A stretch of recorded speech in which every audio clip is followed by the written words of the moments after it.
What's up, YouTube? Welcome to the Coffee Pod. My name is SHES. Drink the coffee, it'll make you feel better. I have a God-fearing, loving, faithful wife.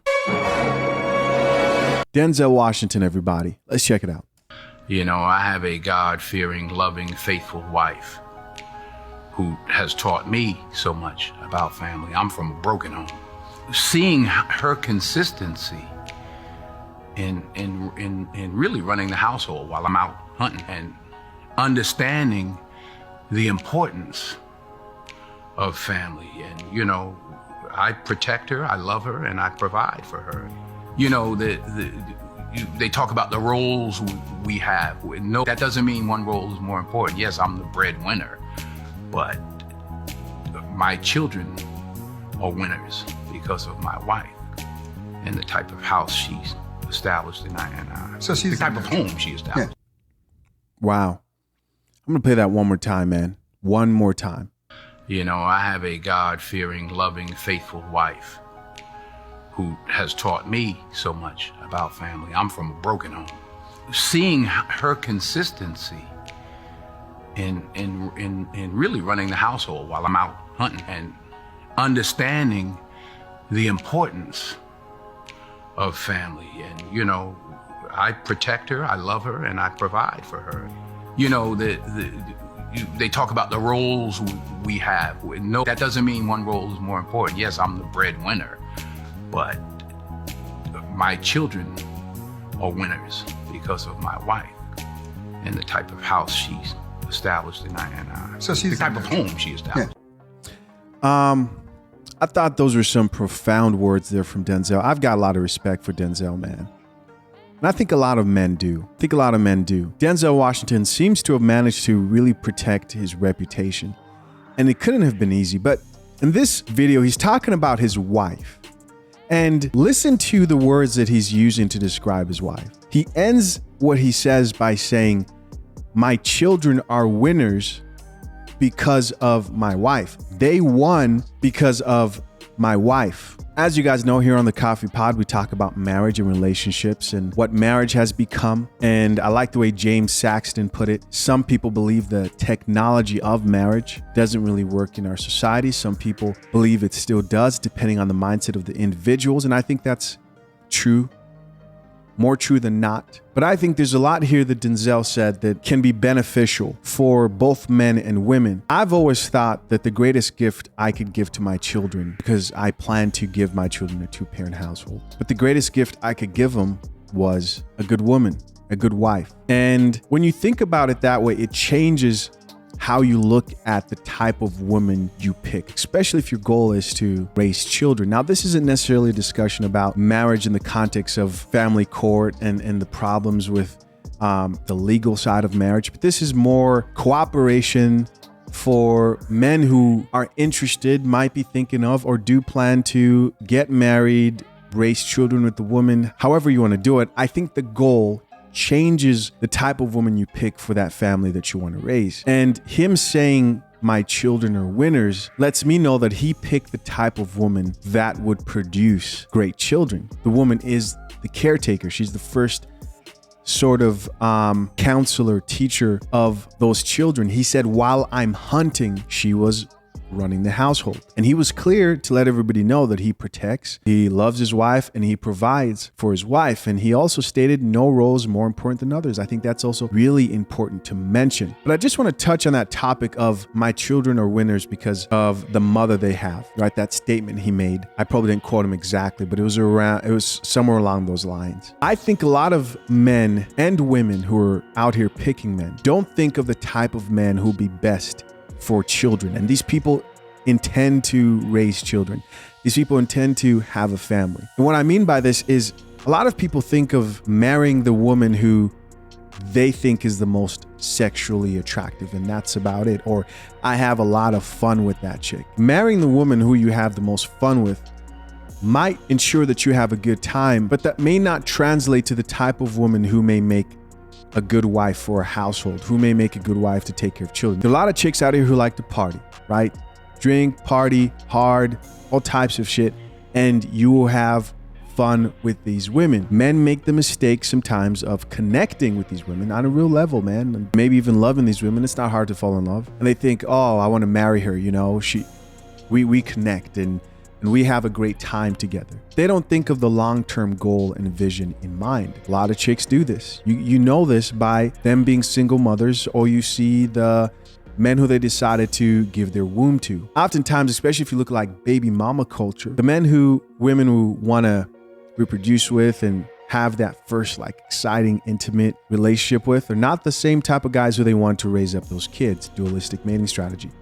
Back to men. Men will make this mistake too all the time, especially if they don't drink coffee. And you might ask, well, why is that? Why do people want to pick the person who suits them the best and they don't take into consideration if that person suits the long-term establishment of like a family? Well, I think that comes down to human beings today just being extremely selfish, thinking it's all about them. And the problem with that is it's not all about you. It's not all about any one of us, right? There has to be some balance in your approach, especially if you plan to raise kids and have a family. But what I didn't expect, guys, after checking out this video from Denzel, were the comments in reaction to what he was saying. You would think women would watch this video, and I'm talking about modern women here, but you would think they would watch this video and they would think to themselves, well, he mentioned a lot there. He mentioned a woman who is God-fearing. And so if you're not somebody who's particularly religious, I believe in God, but you at least know that the woman has morals and standards, right? Morals and standards. You at least think they would look and say, okay, well, morals and standards. And then he goes off to mention a bunch of other great stuff about her background and the good family she came from. But then there's other things that he didn't really talk about that he probably doesn't want to say because you're going to make other people look bad, or other people's relationships. She doesn't get on talk shows and embarrass him, Tia Mowry. She's not out here dressing provocative for the camera. Sierra, Steph's wife, and a bunch of other wives I can't remember, right? She's not out here seeking validation from other men. She's also not out here embarrassing her man publicly, Jada Smith. But you'd think they would look at that and say, well, that works, and maybe I should be more like that. No, they somehow make what he's saying not about the wife and the characteristics she has that separate her and contribute to their successful marriage, but they make this about the man. Like this commenter who says, this is why he is so successful and richly blessed. A man that respects and loves his wife will always gain favor with God. How? How is this about a man who respects his wife? That's true, by the way. I think a man who respects his wife and a wife who respects him will work well together and also share similar value system. But that shouldn't be the focus of this video. What you take away from here, what you need to be focusing on are the characteristics of the wife. But guys, it's like anything but coffee, right? Another woman responded back and says, this is a secret that not all men understand. Women live in this world where as long as you treat me right, everything else will be okay, right? If mama ain't happy, ain't nobody happy. That's not the problem in our modern day. The problem in our modern day are modern women are out of order and don't know their place. Most of them do not. When you say that, they all think they're the special ones who get it and the rest of them do.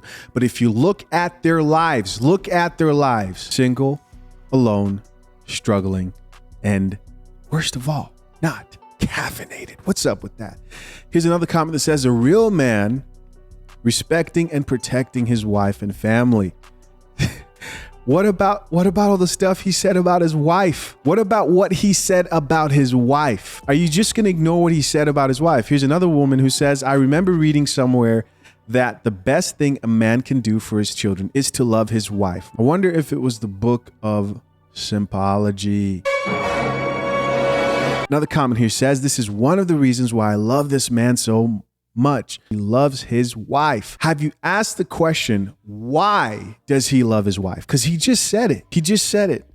Here's another comment that says, I love a man, mainly African-American men, who appreciate their wives and give her praise for who she is and what she does. Yeah, that's great. Another comment here says, he doesn't just love his wife, he loves what they've created together, hand in hand, respecting each other's roles. She's getting closer there. She's getting closer. Here's another woman that says, the way he and their children honor Miss Washington is beyond beautiful. Another man here says, no man could make a great life without a strong, supportive woman on his side. I don't believe that. You can make a great life. Now, will it be as fulfilling in the context of family and relationships?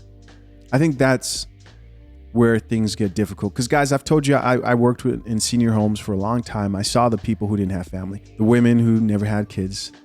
They were sad. The men who never had children, they were sad as well. People need people, but you can still have a great life. You're just going to have to, it's a give and take. It's a give and take. And if you're willing to accept the consequences of going without a woman or family, then, you know, you're willing to deal with that. They both have their pros and cons. He goes on to say, you might think your life is great with millions and multiple women, but unless you got one, that means everything to you, and vice versa.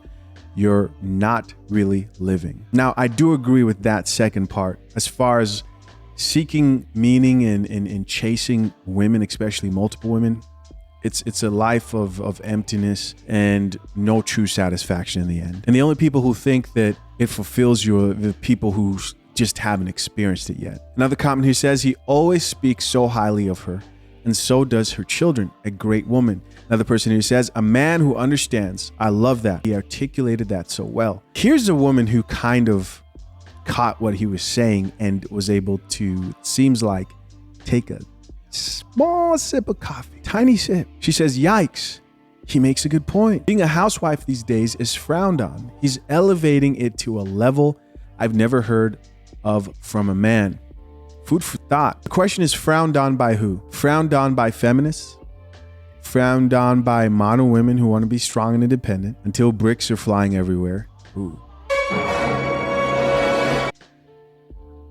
That's who's frowning on it. When a man can take care of a woman and she can bring value that's appreciated in return in the household without complaining, without thinking she's doing more than him, and doesn't betray him later on in some crazy divorce. And of course, he has to do his part as the man, as a leader, to love and protect her and all the wonderful things that Denzel mentioned. Then he's happy and she's happy. But it takes two. And I just think a lot of people, a lot of these chicks who heard this video just missed a whole lot of what was said and an opportunity to learn. Listen, as always, I'm curious to know, what do you guys think? Leave your comments down below. I appreciate you for checking out yet another episode of Coffee Pod. Till next time, I'm out. Peace.